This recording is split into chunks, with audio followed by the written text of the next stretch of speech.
This is your Classical Break, your daily dose of classical music. I'm Tyler Alderson, and today we're going to be listening to a double violin concerto by Vivaldi. Now, in this podcast, we've listened to a few compositions from various composers that took inspiration from Italian concertos, including Bach's Italian Concerto and Handel's 11th Concerto Grosso. It's telling that we still use the Italian word concerto rather than translating it. And one of the big reasons for that is Vivaldi. His concertos were distributed across the continent, and audiences, critics, other composers, everyone loved them. Vivaldi became one of the gold standards when it came to concertos, and many other composers followed his lead. This piece is part of a group of 12 that essentially started all that. Vivaldi was a rising figure in Venice, leading the well-known orchestra of the Ospedale della Pietà, an orphanage and music school, and he was getting better known around Italy as well, often traveling to perform. But when he wrote a set of 12 concertos for various string instruments, he wanted to have an even larger reach. So he sent them off to Amsterdam to a man named Etienne Roget, who he thought could get them out to a much bigger audience. Roget was at the forefront of a new kind of music publishing. Previously, publishers had been using movable type, just like books, and printing a piece of music took a lot of time and effort.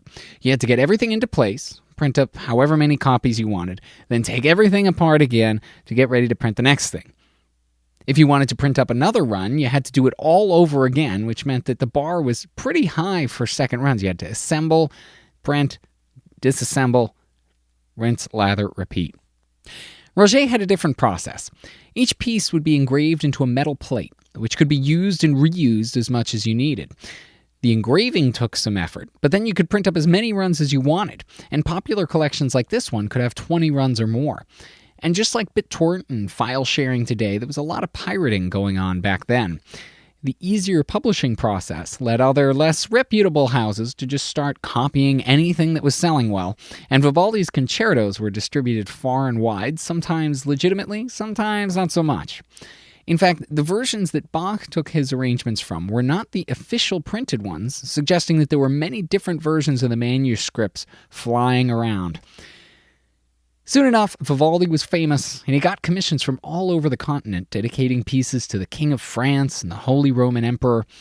But unfortunately, as pop stars find out today, today's news is tomorrow's old news. And towards the end of his life, Vivaldi's music was eclipsed in popularity by the newer music, being printed in big runs at the same publishing houses that had made him rich and famous.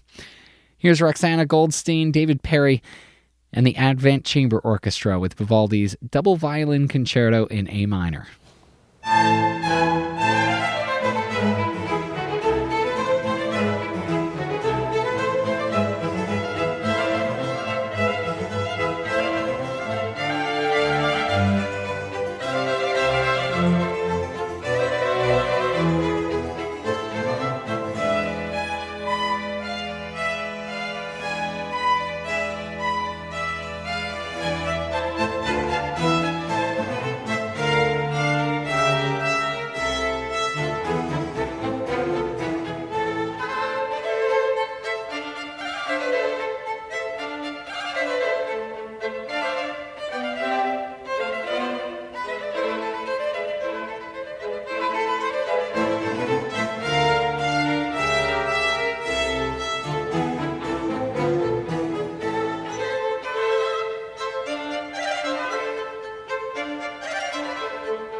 It's a beautiful piece. It's easy enough to appreciate now, but it was a sensation back in Vivaldi's time, along with the 11 other concertos that formed his L'Estro Armonico, a big hit in publishing houses all around the continent.